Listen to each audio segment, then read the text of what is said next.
sama nawle dama ko rus bëgguma yàq programme am bëgguma yàq business am waaye bu ma ko rusul woon dinaa la ñamal ci tëyër bi yow Modou Mbaye yaa ma tudd yaa ma tooñ man nag xam nga dañ ma tere xeex tere ma génn ndax sama yaay am tëmbaw ñeeñoo bala may sa bu baax bi nekk Atlanta mi ngi ci live bi di ma déglu te bu ma waxee anytime mu ne ma nee na ma léegi message ne ma maa ngi ci live bi suma Gambie yéen yu baax yi ñu ngi toog di ma déglu kon bàyyi leen ma jaay samay woor sama yu su or man paa bu màgget laa toog di jaay samay or di baana lu ma am jël Modou Mbaye nga nekk xale bu wóobat dooma jommal de maag sa papa daan aay di tam di palaanin di def un PNDR un P2 maame voici maame au palais de justice c'est un beau palais tous les jeunes filles vont se faire marier dama nga laaj sa papa yi un angle Blaise Diagne ñale ko grand place bi jàkkaarloo polo chronique te yéen ak poste Médine fi màggetu koo bay daan toog bu boobaa dina la ne bàyyil Pambaay ruusal sa papa nag ndax dama ruus sa papa sama xarit la musuñoo seq musiba waaye nag xale bu réew da ngay jàkkaarloo papa bàyyi ma jëm na ci man loolu moom Kaliphone ma dañ la fay Modou Mbaye dañ maa yab sax ne dem fay say góor jigéen non dootu amati juree ji dafa juum léegi maa dem fay sa góor jigéen naan Pambaay ay Modou yaa am fit ay Modou laay la laa ay moo yaa ma yàq nii Modou Mbaye yaa ma yàq ay man teemaa yuuxu wala ma def taatu neen tojal Modou Mbaye ok léegi dinañ ci ñëwaat xam nga lu gën a neex si problème bi fay daanalal parce que comme dañoo toog ne Kaliphone dañ ko fay Pape Mbaye dañ ko fay ak yooyu non baal ma tuuti Fadam xaaral tuuti Fadam non ñëpp xam nañ ne Kaliphone Fadam xaaral tuuti damay daanal di nga jël parole baal ma rek s'il vous plaît waaye sëñ Pape baal ma dama ni ñu ngi si 3h15 Europe 1h15 Sénégal 21 500 personnes ñu ngi toog di seetaan cas bi ba mu amee ba léegi sénégalais ñu ngi toog di ko diagnostiqué kon sénégalais dañ si am seen parole du Kaliphone rek moo si war a wax parce que Kaliphone bu waxee sénégalais ñenn ñi dañoo ne Kaliphone dañ ko fay mais sànq dama ubbi antenne bi sénégalais di woote lu Kaliphone wax loolu la sénégalais wax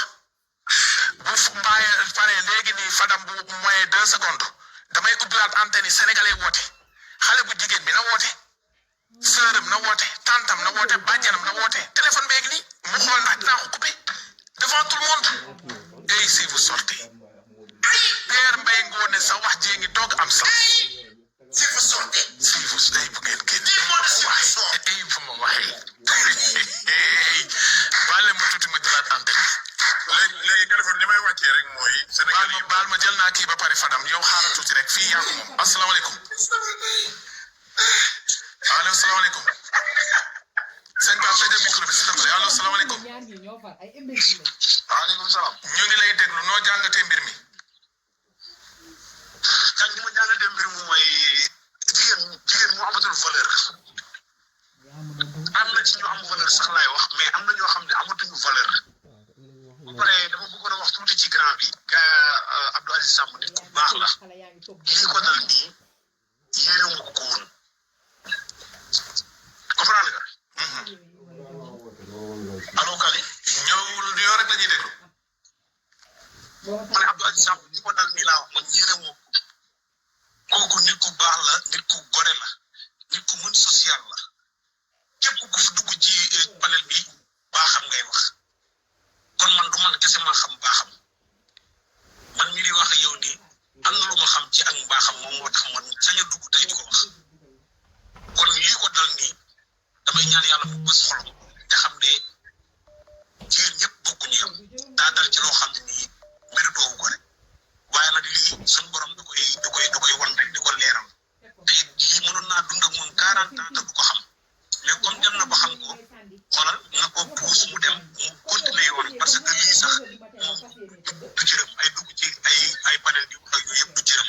su ma sañoon day tegg lii dem nekk ci leneen yàlla jàppal ko. jërëjëf kontaan nañu allez ñu jël keneen kanamu ñëpp la woowu ma kenn sénégalais ñooy woote ma jël leen allez ñu jël keneen salaamaaleykum allo salaamaaleykum kooku gëmul ne dugg allo salaamaaleykum. salaamaaleykum. soxna si ñu ngi lay nuyu noo gisee mbir mi. ça va. wàññi live bi foofu live bi fay ko foofu sax. xanaa naqarlu ko rek en tant que jigéen. waaw femme bi daal moom ku bon la. ku yées la. yàq na deru jigéen. nit naan ñi mu la compte amuñu baam. waaye mooy femme bi ku bon a ngi nii. waaye nag mbaaye rey nga ma. barke Serigne Fall rey nga ma. jërëjëf jërëjëf allez ñu jël keneen salaamaaleykum. bisimilah ñu ngi lay déglu. bisimilah yëkkatil kàddu gi. mooy en fait man li may wax mooy man ci li ma jàpp mooy Abdoul Aziz même bu nekkoon nit ku bon man moom yàlla xam na ne xaw ma man ci cas bi laa ko xamee donc même bu nekkoon nit ku bon je pense que man moom su fekkoon man même su fekkoon man maa jote ak nit boobu man damay même su fekkee moom moo ma tooñ damay mujjee rus a génn parce que nit génn rek Sénégal yi ñëpp ñëw may ko dégg loolu rek ruslu na nga jote ak kooku en plus deuxièmement mooy li may wax kooku même bu nekkoon lu mu koy jiiñ c'est vrai waxuma c'est vrai parce que góobu parce que moom lu mu wax kilifa la fi wax te wax bu leer la wax su wax bu dofee rek na nopp yi koy déglu wéer ko fi lu mu wax leer la te deuxièmement man je pense que kooku même bu nekkoon loolu est-ce que c'est une raison mu def boppam autour de péage loolu jaaxal na ma et deuxièmement mooy jigéen Sénégal yi man mooy li may wax chaque jour il faut que ñu bàyyi seen kàddu ay on est des féministes wala des féministes dañuy sonal jigéen ñi au contraire ñoom ñoo sonal góor ñi tey ñoom ñoo sonal góor ñi xam nga jigéen Sénégal ci ñi ma sañ a wax xam nga ñoom nan la ñu mel c'est comme mbaam xam nga mbaam bëggul ko koy noppal jigéen Sénégal koo ci may jàmm koo ci may teraanga kooku moo lay génnee fi nga xam ne mosoo xalaat loolu moo tax ñenn ñi dañu leen may jàmm boobu parce que ñoom saa yu mayee jàmm ñu def la ko. d'accord jërëjëf allez ñu jël keneen salaamaaleykum. allo ñuy wootee bëri macha allah salaamaaleykum. allo salaamaaleykum. bisimilah ñu ngi lay déglu. waaw man dama doon woote rek man wax dëgg yàlla li Fadam wax daal man ci laa nekk man baalu bàyyi ngir yàlla nga baal ko Père Bakaye baal ma ko ñaan vraiment Père Bakaye kilifa la ci dëkk bi te d'accord jërëjëf dégg na la d'accord allez ñu jël keneen salaamaaleykum. maaleykum salaam. soxna si noo jàngatee mbir mi am fan yii yëpp. xanaa joomi rek. joomi rek te gis nga waa ji lu mu def nii c'est une très bonne chose. ndaw si comme respecté wul boppam nga lépp génn buñ ko baal Modou Mbaye tamit nag yow mbaaye bu ko baal ndax toj na mariste biiral daw rek la fi nekkee. léegul ko ba mariste mel na mi. mariste. toj na Fadia tojati na mariste. biiral daw la fa nekkee woon ak duul. si vous sortez Modou Mbaye. xam naa ne moom xale bee boo moytulee ñam na ci. Modou Mbaye soor ngir yàlla soor. Modou Mbaye lu la dugal si lii. amati nga ndam yal na la yàlla defal jërë ngeen jëf nga ndam amati. toj na Fadia toj na mariste yàlla baax na asalaamaaleykum. waaleykum salaam. bisimilah. tey adduna bi kaa bi fu mu jëm. si vous sortez.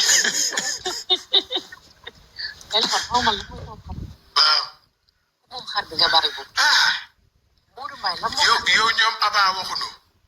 ñoom di jëkkolos waxuñu yow gars yi kenn waxul ñëpp toog yow nga yëg ca dimbaxu live ba dinaan xale bu jigéen bi door nañ ko yàq biir beeg damm nañ loxo bi pour sénégalais yi dellu si kaw Aziz di ko saaga di ko dóor di ko naan day maltraitance des femmes ay Modou Mbaye lu la jaral lii bisimilah. Sénégal animateur moo fi animateur yi bëri Sénégal bay bëgg a dee ku moom xar bi nga bàyyi moom bi mu jaral ko mu génn tey wax lu mu wax man fekk lu may sama problème. ba pare mu ne xamul xale bu jigéen bi xamul xale bu góor bi yow xamoo jigéen xamoo góor lu sa gat. nañu posé question boobu lan moo tax dëkk bi lu muy bëri animateur yëpp kenn waxul. lan moo tax moom moo tey wax lan mooy problème bi. c'est ça le problème. ñoo bokk si koor yi yàlla baax na jërëjëf. allez ñu jël keneen salaamaaleykum. maaleykum salaam tonton Kale. bisimilah ñu ngi lay déglu loo andi. tonton Kale xam nga lu ma jàngat ci kaa bi. naam. mooy ni que tonton Aziz nañ ko mënti waxal ku bëggoon jabaram ndaxte moom moo ko wax ci ay kàddu lu Sénégalais yëpp dégg mu ne carrément bi mu ko takkee même pas 3 mois la ko njëkk a jàpp ci ay photo ko yu mu envoyé ñun ñëpp muy déglu te jàpp naa ne fii réew mi toll sa jëkkër bu la jàppee nga bind couple bee sax ak sa xarit wax dëgg fa neex yàlla sëy boobu dina yëngu te li mu wax mooy ba mu amee dafa woo ay mbokki jabaram benn mbokkam yëgul ndax deret dafa foot te deret day sot góor bu la defal lool c'est parce que bëgg na la bu ko neexoon fa la say bët yam yi dafa téye jabaram te kaa bi li muy am yëpp mu ngi ci sóoraale ay doomam ndax doom nawle la te Thione Seck dafa mu wax mooy ne que gis nga yabeel mu ngi jaar ci jigéen te loolu dëgg la dama ko doon déglu di ko bañ mais loolu dëgg la ndax tonton Aziz ay nawlem la nekkal ci réew mi kenn musu koo yab mu liggéey ba yegg fii mu yegg waaye tey jigéen tax na ñu koy dégg ci ay cas ak ci ay détails lii nag ku jug nga défendre xale bu jigéen bi c'est parce que naafeq nga te ku bañ kenn mel nag da nga doon naafeq te loolu moo dal ñenn ñi moo tax ñuy génn di wax waaye lii. d'accord jërëjëf ñu dugg booru Amérique ak li ko wër salaamaaleykum allo. waaw bisimilah yaa Amérique la daa mel ni numéro +1 bi allo sëñ bi bu dee yaa ngi déglu yaa ngi ci biir allez ñu jëli keneen ki nekk Amérique gëmul ne dugg na salaamaaleykum. allo salaamaaleykum. soxna si bisimilah. maaleykum téléphone bi jigéen yàq na denu jigéen tey naa ñun ñëpp a mer te sama xol bi dafa jeex. noo ko jàngatee. Aziz mu yaroo boo ko xoolee waxam rek mu njëkk a yaru.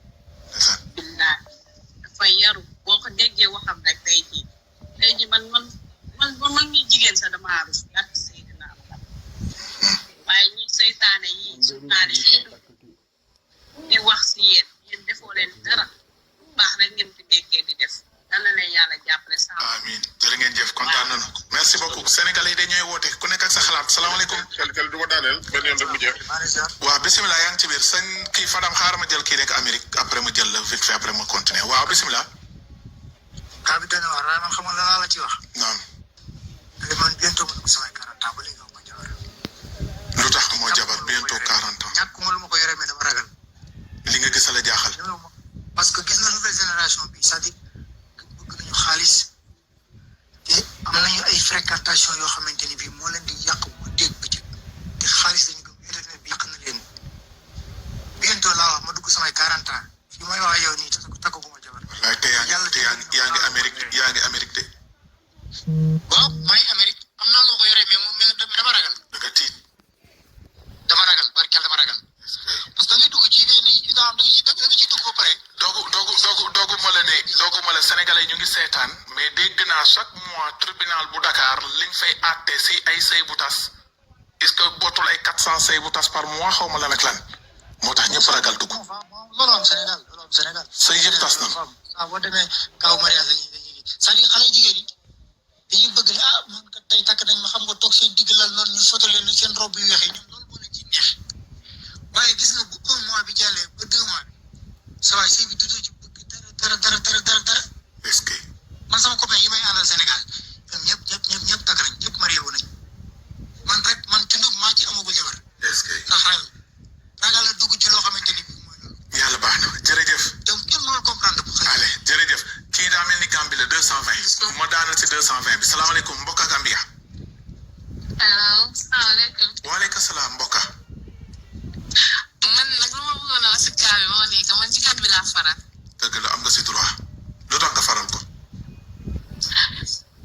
moom moo nekk di see ak góor bi léegi problème bi ñëw tamit ñu bëri comme di ko farleer loolu ma jaaxal di mu dama farleer jànga bi. dégguma. moom góor bi. waaw. moo doon see ak jigéen bi léegi soo gisee jigéen bi moom mu toog rek mu wax lii nii comme foog ma ne dina war a sosal am jigéen bi. yaa ngi làkk olof wala man dégguma parce que man comprendre est-ce que comprendre nga kaa bi. waaw understand moo ko kay waxaatal noo jàngatee gaa mi mbokk Gambia ay waay mbokk geng nga frontière de kaa bi kaaxu Sénégal la mbokka waa ñëwal tey mbokka waa ñëwal lii waxtaanu biir nekk la jigéen bi moom nga faral waaw ay mbokka waaw soo gisee ma faral jigéen bi waaw parce que moo nekk di sëy ak góor bi léegi moom rek moo mun a xam jigéen bi daal moom rek moo mun a xam lan la nu ak jigéen bi léegi moom tam du mun a toog rek mu tuumal jëkkëram mu ne góor jigéen la woon ak yooyu noonu xam ok so moom tamit foog ñu déglu waxam daal bala ñu ko d'accord léegi kii Adama Barrow mu toog wala Yaya Jammeh ñëwaat boo si bëgg ñoom ñaar buñ kenn bëggoo Adama Barrow bëggoo Yaya Jammeh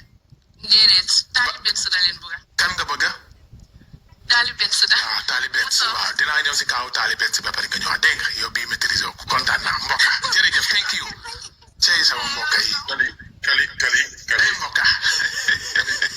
mbokk Pape Mbaye la waa Fadam appel yi ngi bëri mais arrêté naa ko waxal loo bëggoon wax mais dama lay féliciter rek ndeysaan ci liggéey bu am solo bi ngay def jërëjëf ndax weexal sa nawle teewulaa weex